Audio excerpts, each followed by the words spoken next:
Graças a paz, irmãos. Eu quero te convidar para abrir a Bíblia comigo. Tiago, capítulo 1, no versículo 19 e no 20 também.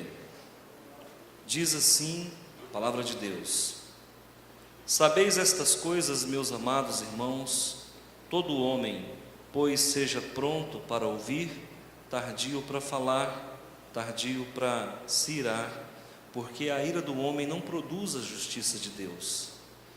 Esse texto nos remete a alguns desafios da nossa fé, e é sobre isso que nós vamos falar, os desafios da fé.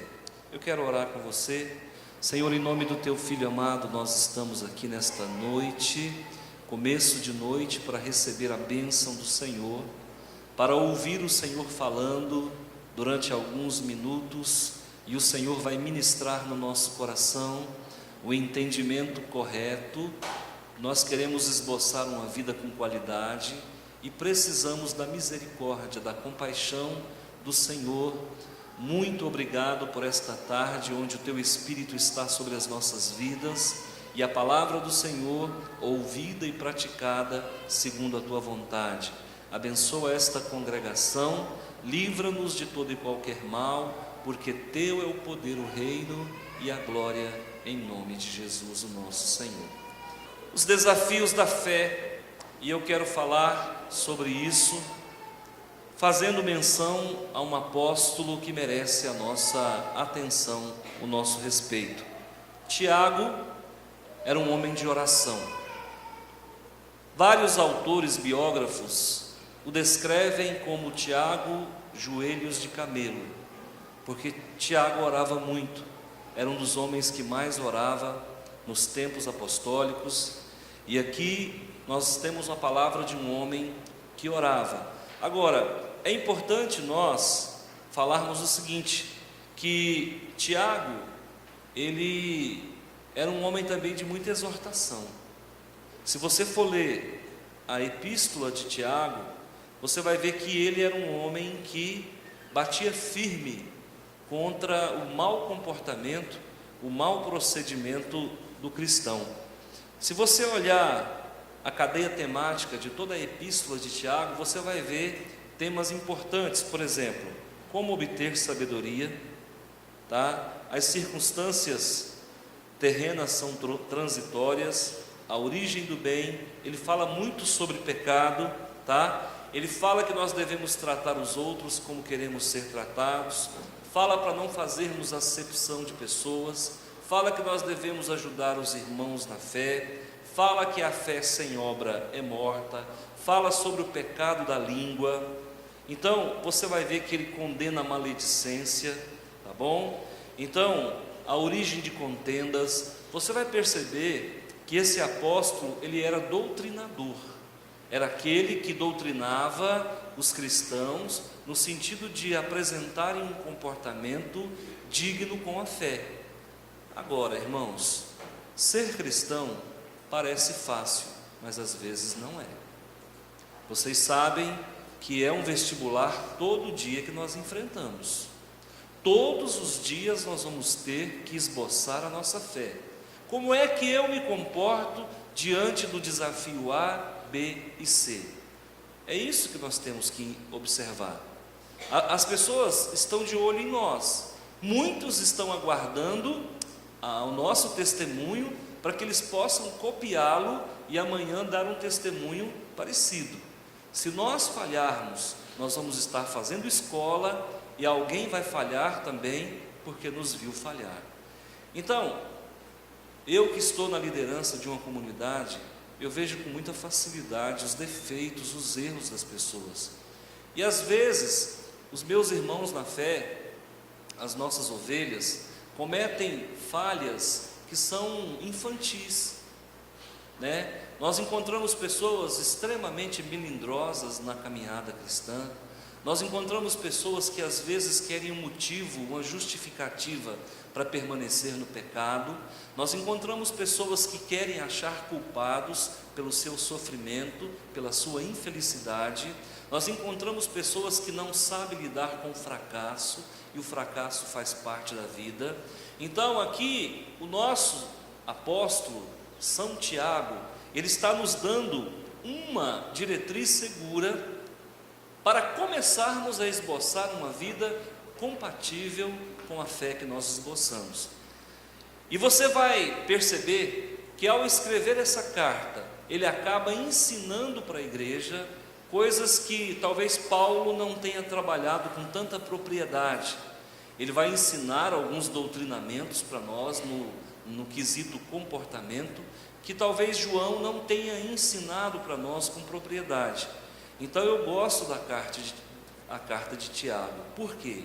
Porque ele nos informa sobre como proceder de uma forma muito prática, de uma forma muito equilibrada. E hoje, nesta tarde de hoje, eu quero falar sobre 4 questões importantes que vão nos desafiar durante toda a nossa vida, dentro da igreja e fora da igreja.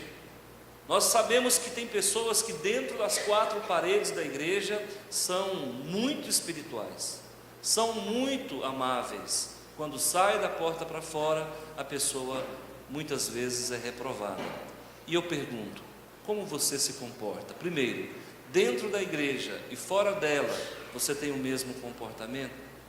Segundo, lá fora, você consegue dar respostas satisfatórias diante dos desafios da vida? Então isso é uma situação que atravessa a nossa vida na transversalidade e nos leva a pensar bastante sobre como proceder em algumas situações.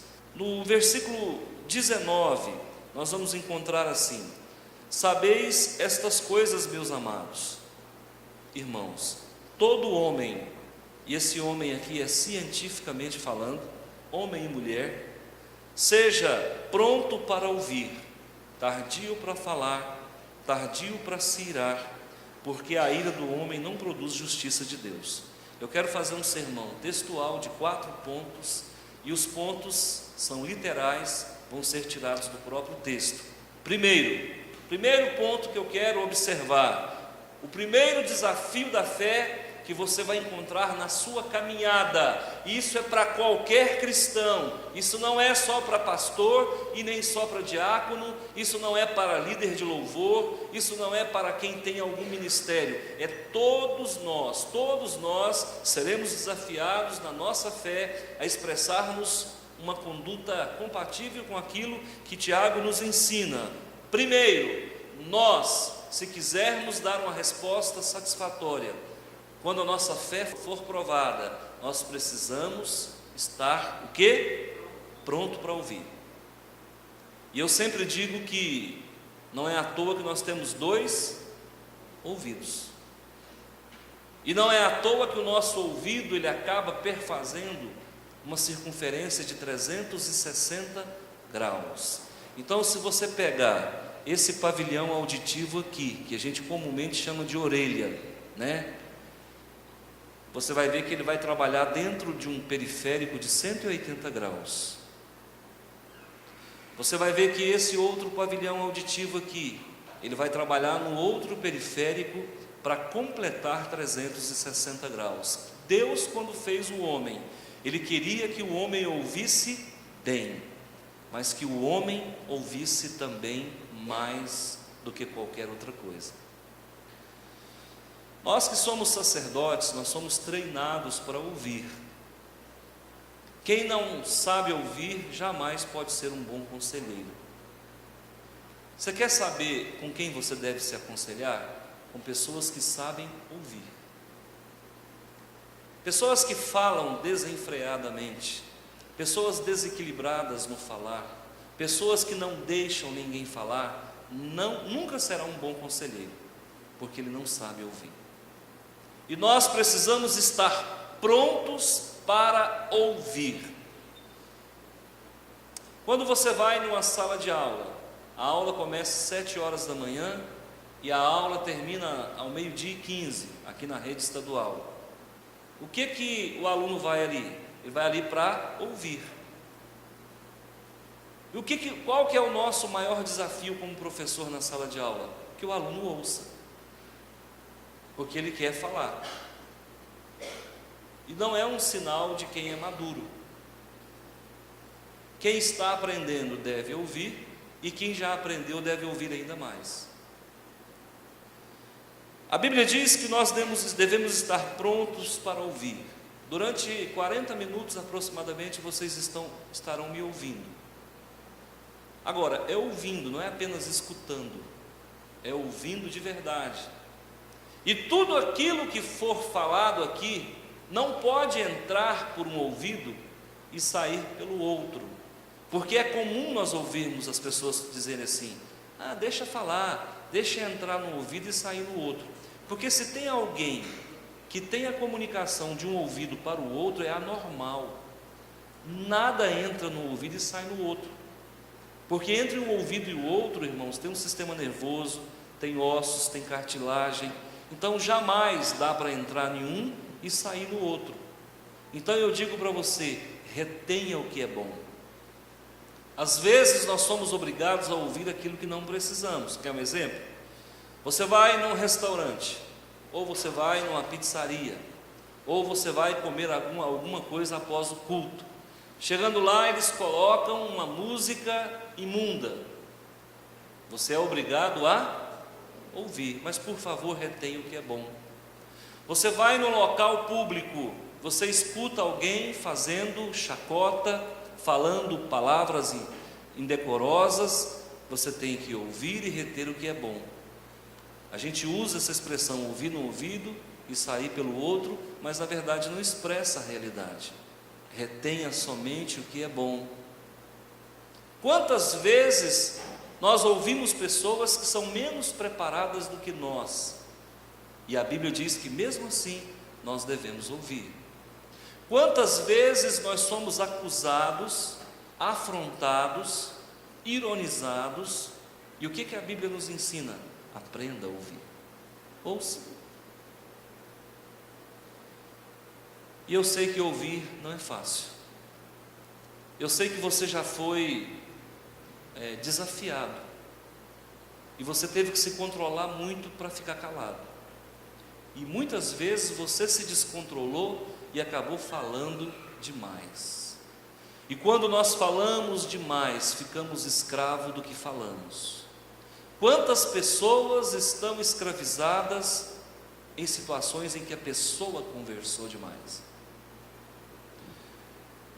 Eu me lembro, certa feita, eu conheci uma pessoa, muitos anos atrás, e essa pessoa era terrivelmente apaixonada pela sua noiva, e por cargas d'água, ele terminou esse noivado. Como nós éramos amigos, eu e minha esposa, nós éramos amigos em comum, tanto dele quanto da noiva, e houve essa ruptura, o noivado se acabou. Ele começou a frequentar a nossa casa sozinho, e ele ia na nossa casa para falar mal da noiva, ex-noiva. E nessas nuances, do diálogo, ele acabou falando demais. Falou até coisas que não precisava falar, coisas que expôs, de certa forma, a sua ex-noiva. Sabe o que aconteceu? Meses depois, ele volta com ela e volta para se casar, e não teve mais condições de nos ter por amigo. Por quê?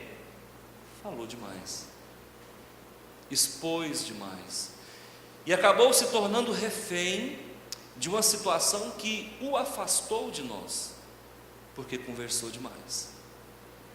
Eu tenho aprendido uma coisa, irmãos, não sou doutor nisso, mas tenho aprendido a me calar diante de certas situações.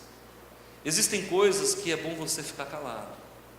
Meu irmão e minha irmã, como Tiago nos ensina, seja pronto para ouvir. Não fale nada que vai te colocar em saia justa em calça curta. Não diga nada que te levará a pedir perdão depois. No momento da emoção, nós falamos o que não devemos. Não viva por circunstância. Não fale coisas que vai te obrigar a pedir desculpas depois. Porque a palavra vai com o vento e depois que falamos, ninguém ajunta mais o que foi falado. Não fale conversa encostada. A Bíblia diz: apenas ouça. Vamos desenvolver essa habilidade de ouvir. Quem é que é psicólogo aqui? Levante a mão. Deixa eu. 2 psicólogos só? Aparentemente, elas estão perfiladas para ser psicólogas. Por quê? Todas duas são prontas para ouvir. Quem conhece a Sinara sabe que ela fala pouco e ouve muito. Quem conhece a Tatiana, esposa do André, sabe que ela fala pouco e ouve muito. Então, o psicólogo precisa ser aquele que está pronto para ouvir. O psicólogo é aquele que tem que ouvir e dar uma resposta satisfatória. Como é que está a tua vida? Você tem sido pronto para ouvir? E às vezes nós vamos ter que ouvir muita coisa e praticamente não reter nada. Uma outra questão que é falado aqui também por Tiago, num desafio da fé que você vai ter que esboçar, passar nesse vestibular, pronto para ouvir e tardio para falar.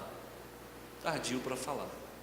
Quando nós falamos, irmãos, vocês sabiam que nós nos expomos? Por uma palavra, você lê o temperamento de uma pessoa. Sabia disso? Uma palavra é o suficiente para você criar um perfil daquela pessoa. Quando a Bíblia diz: seja tardio em falar, porque quando nós falamos, nós colocamos o nosso DNA na fala.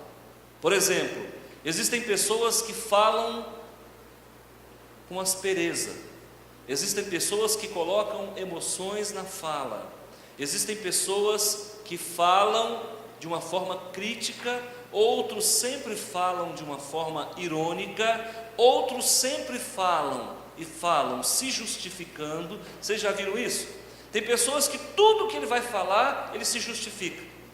Ele vive num pecado eterno, num peso de consciência crônico, onde tudo que ele fala é para se justificar. Outras pessoas, quando falam, sempre estão falando mal de alguém. Outras pessoas, quando falam, sempre estão esboçando emoção na fala. Quando nós falamos com emoção, irmãos, nós acabamos imprimindo na nossa fala, às vezes, uma agressividade, uma arrogância, um despreparo. Olha, como Deus tem me ensinado nesse ministério pastoral, como eu tenho aprendido. Eu acho que a maior faculdade que um ser humano pode fazer é cuidar de uma comunidade, porque a gente vê tantos erros na fala, não digo nem no comportamento, na fala das pessoas, que você começa a se policiar de uma forma mais metódica, né? Então eu digo para você: quer errar pouco? Fale pouco. Seja tardio em falar. Suponhamos que eu vou ter uma conversa com o Elcio, e eu sei que o Elcio está enfrentando um problema com Jefferson, seja lá quem for. Qual é o procedimento que eu devo usar? Quando eu for conversar com o Elcio, deixa ele falar tudo o que ele quiser, não interrompa ele. Pastor, e se ele falar 3 dias e 3 noites? E se você tiver tempo, fica ali 3 dias e 3 noites ouvindo ele. Por quê? Quando você tomar a palavra, ele já esgotou tudo aquilo que ele tinha que falar. Segundo, você não o interrompeu, ele também não vai poder te interromper. Terceiro, você vai poder criar uma estratégia para corrigi-lo caso seja necessário. Então, por que isso é importante? Isso é psicologia. Quando você for conversar com alguém e for um assunto que envolve alguns detalhes, algumas situações conflitantes, dê a primazia para o outro, deixa ele começar falando, deixa ele falar. E aí, o que aconteceu? Fiquei sabendo que você matou 5 e assaltou 10, o que foi? Aí deixa ele falar. Não, porque foi isso, aquilo. À medida que ele for falando, ele vai te dando o mapa da mina para você corrigi-lo. Então é estratégia, irmãos, de saber ouvir e falar tardiamente. Ok?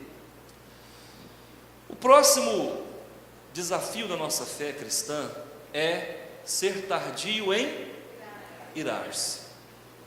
Você conhece alguém que se ira? Você conhece alguém que vai de 0 a 100 em 5 segundos?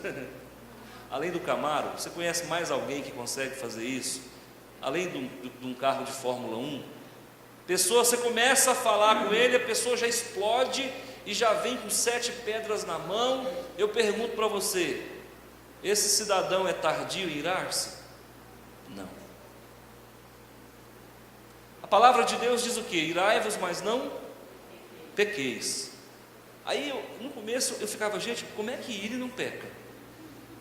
Como que ira e não peca? Tem jeito. Tem jeito de irar e não pecar. Deus se ira, sim ou não? Mas ele peca? Não, então tem jeito. Houve momentos no deserto que o povo de Israel passou tanta raiva em Deus, que Deus falou para Moisés: vou matar tudo. Deus está virado.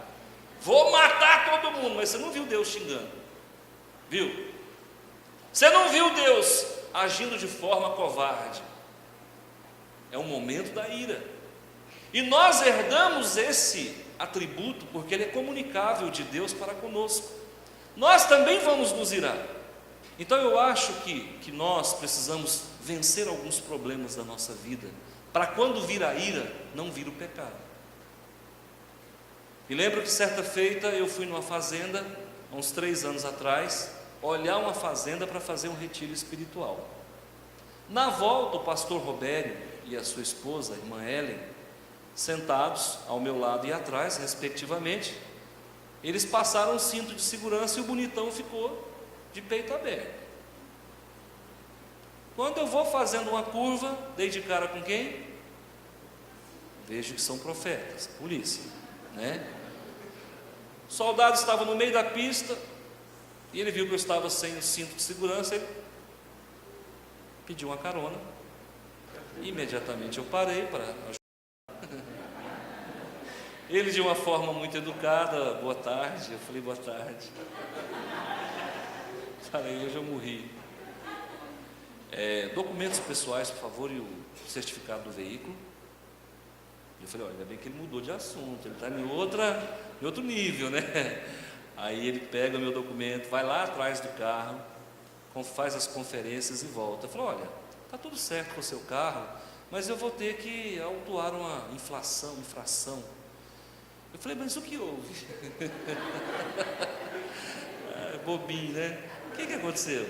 Eu falei: o senhor não está com cinto de segurança. Ah, é mesmo? Aquilo, irmão, pensa num homem que já está virado, porque ia levar uma multa de graça. Porque antes de levar a multa, veio um pensamento assim: põe o cinto. Porque Deus sempre avisa, né? Põe o cinto que você vai se dar mal. Aí você fala: não sei se é barriga cheia, não sei o que é, vou pôr não. E aí, irmãos, quando ele falou: vou autuar, que ele pegou o documento e foi para o carro dele, eu baixei a cabeça em cima do volante. E ali eu fiquei: 1, 2, 3, 4, 5. Fui até 10. Quando eu cheguei em 10, eu falei: 10, 9, 8, 7, 6. Passou. Aquele pique de ira passou. Porque passa. É um pique que vem. Aí eu levantei, olhei no peito dele, né, tem identificação: ô sargento fulano de tal, não me multa não, rapaz. Rapaz, já estou com tanto ponto nessa carteira. Essa carteira minha está toda remendada, cheia de ponto. Aí já consegui esboçar a brincadeira. Eu falei: estou com tantos pontos. Eu estava mesmo com muito ponto. De vez em quando a gente toma umas aí, né? Multa, viu? Aí, irmãos,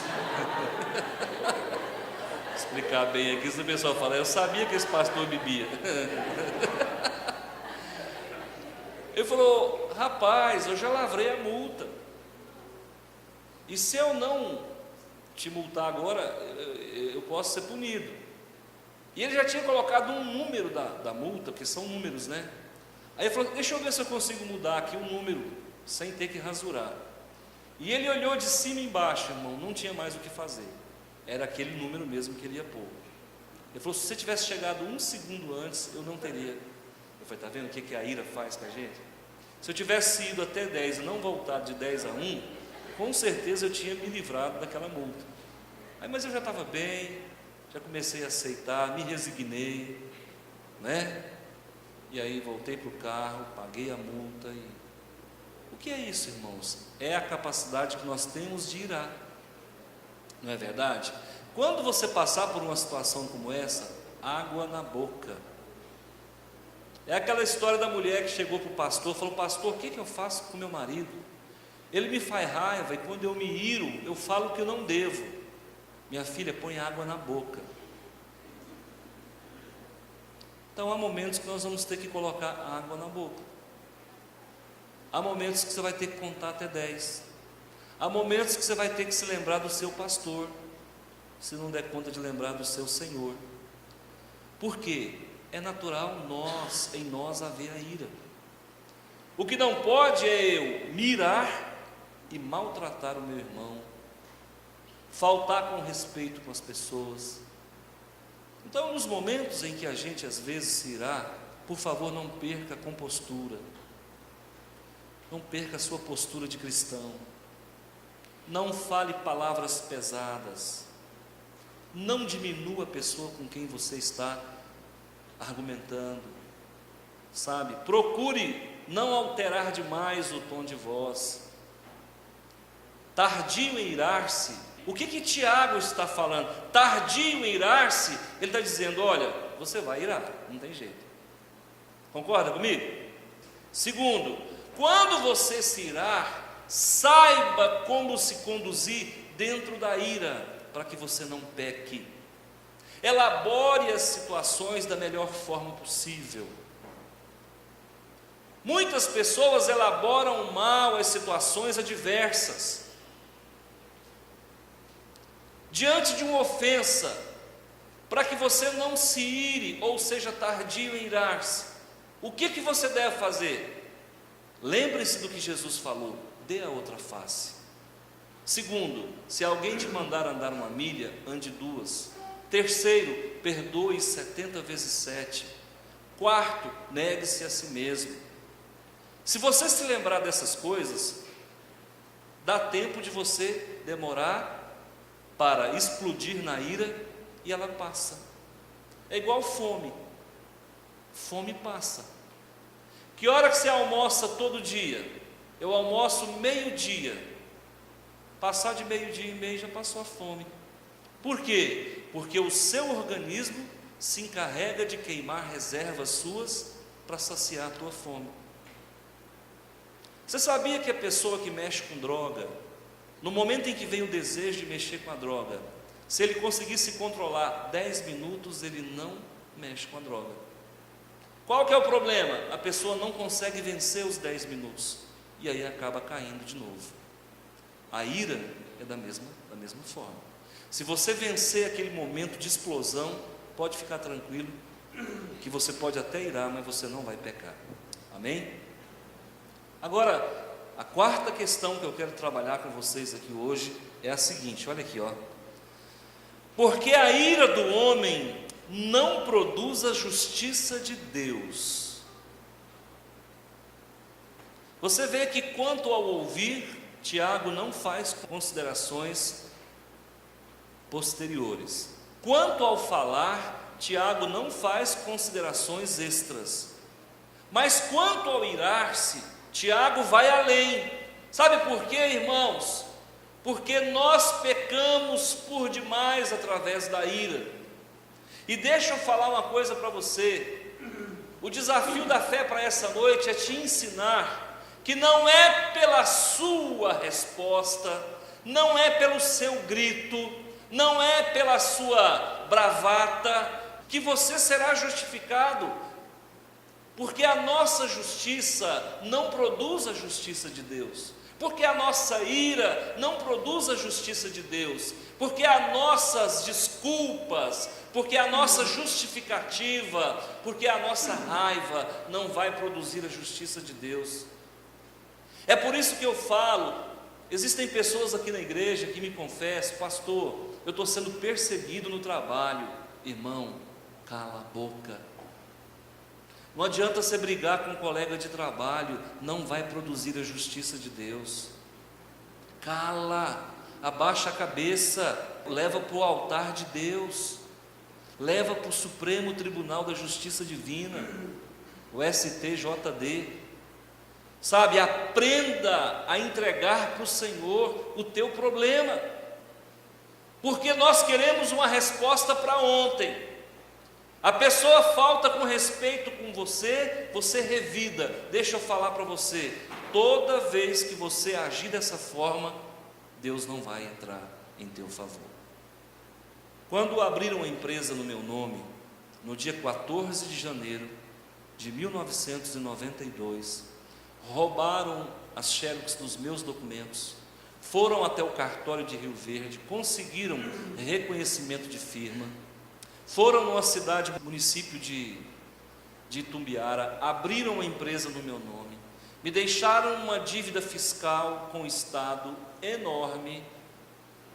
Deixa eu falar uma coisa para vocês, irmãos, a minha vida era chorar, e graças a Deus eu encontrei um advogado, que na época, o irmão João Marcos, me defendeu, arrumou alguém que pudesse me defender, porque ele sabia que eu era inocente, eu não tinha constituído empresa nenhuma. Então eu fui processado criminalmente, como estelionatário, eu fui processado junto à Junta Comercial do Estado de Goiás. Isso me causou um prejuízo financeiro enorme, isso me trouxe uma vergonha muito grande, isso me impossibilitou de tomar posse dos concursos que eu passava. Eu passei em 3 concursos e todos os concursos eu tive que entrar com mandato de segurança para poder tomar posse, porque eu era devedor do Estado. Então deixa eu falar uma coisa para vocês, o dia em que eu consegui provar a minha inocência junto à JUSEG, a Junta Comercial do Estado de Goiás, porque perante a lei eu ainda sou culpado, criminalmente eles acham que eu abri essa empresa. O dia que eu consegui provar a minha inocência por exame grafotécnico, que aquela assinatura não era minha, o meu advogado disse: vamos entrar com ação contra o Estado. Eu disse: não vou. Sabe por que eu não vou, irmão? A minha justiça, a minha ira não produz a justiça divina. Não adianta, eu não quero. Aí o advogado falou: vamos pedir R$1 milhão de indenização naquela época. Se você não receber, os seus filhos vão receber.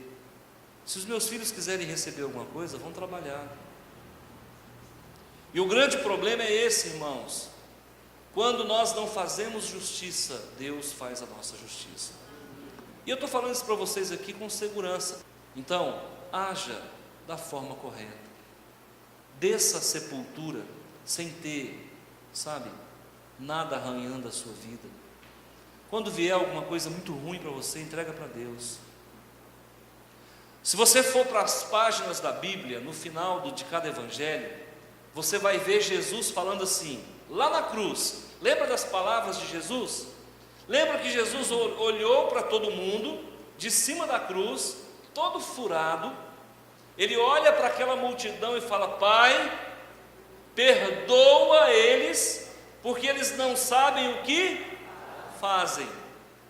Preste atenção, irmãos. Deus perdoou ou não o povo de Israel? Até hoje eu não sei, porque eles estão de castigo até hoje. Segundo, poucos anos depois, Jerusalém foi invadida. O farisaísmo não existe mais, o templo não existe mais. Eu pergunto: Deus perdoou ou não? Eu não sei, que eles estão sofrendo até hoje. Mas uma coisa eu sei: Jesus elaborou a sua ofensa. É como se Jesus dissesse: Pai, estou pronto para morrer, eu não tenho nada contra esse povo.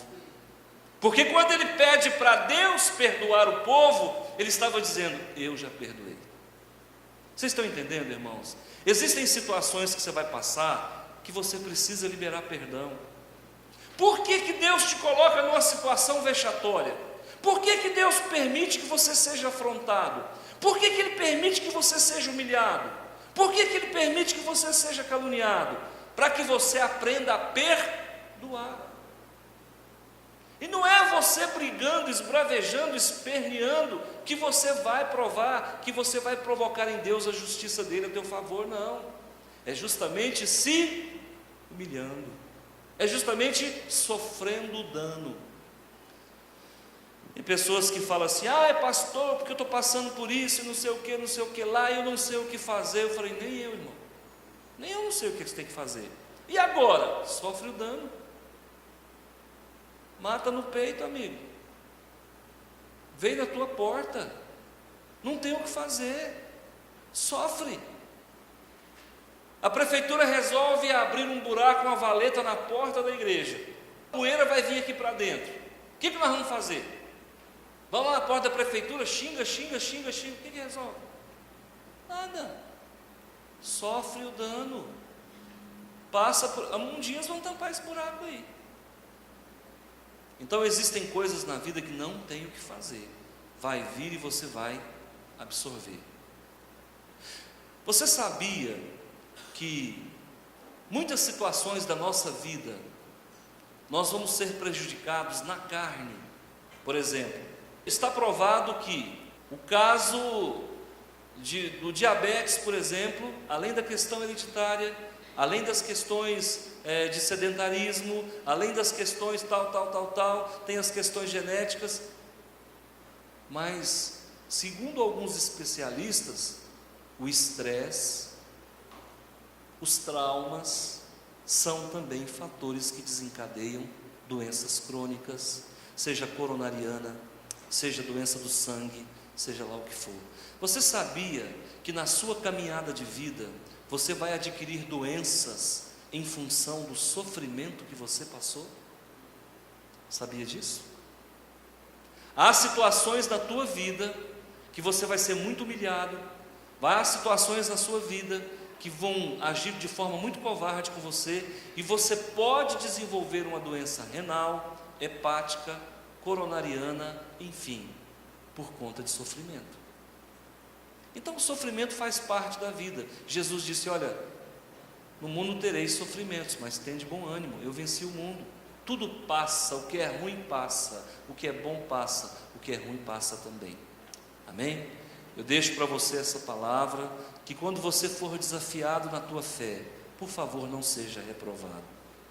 Quando você for desafiado na tua fé, dê a melhor resposta possível. Dá um bom testemunho, está todo mundo te olhando. As pessoas vão olhar o que você faz, para depois dizer: mas o irmão fulano de tal não podia ter feito aquilo.